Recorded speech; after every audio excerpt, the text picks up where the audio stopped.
Davidson. I'm a lead naturalist for the Environmental Nature Center. Today we're going to be talking about the native people of Southern California. So the people who lived here in this area of Southern California were called the Gabrielino Tongva, and the Ahashiman people were a little bit further south, more towards San Clemente area. So these people lived right here next to the ocean and had access to all the natural resources that come along with the ocean. So salt, seashells, fish, ocean animals, things like that they had access to in order to make tools and live their everyday lives. One really special artifact and tool that they used here in Southern California is this abalone shell. This abalone shell could be used for a number of different reasons. I want you to take a minute, look at this abalone shell. What is its texture, its shape, what about it makes it special? What sorts of things would you use it for if you lived here 500 years ago? Another artifact that was used mostly by the people who live more in Northern California is this very special stone called obsidian. Obsidian comes from volcanoes. When volcanoes explode, that lava hits cold water, and then obsidian is formed. Obsidian can be used for all sorts of things. Once again, take a minute, think, what would you use obsidian for?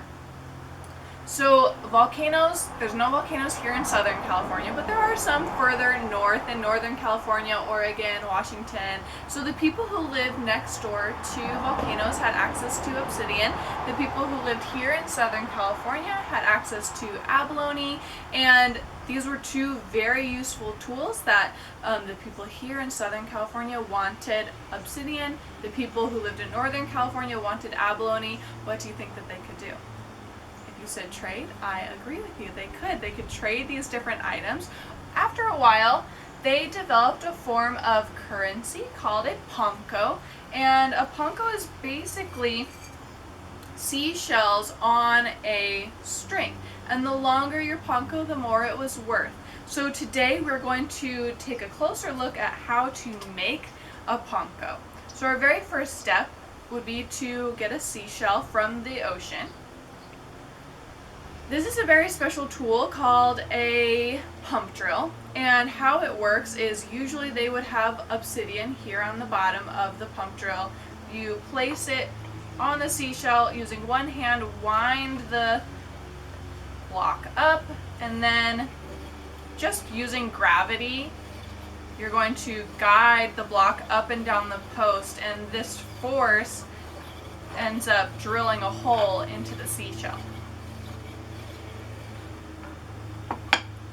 When all of the seashells have holes in them, you can use another volcanic rock called pumice to make the seashells all one uniform shape.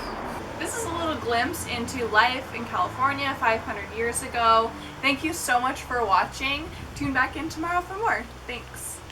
The Environmental Nature Center provides a tremendous service for our community. Free public access to nature, environmental education, and a sanctuary for our community to escape from life's pressures.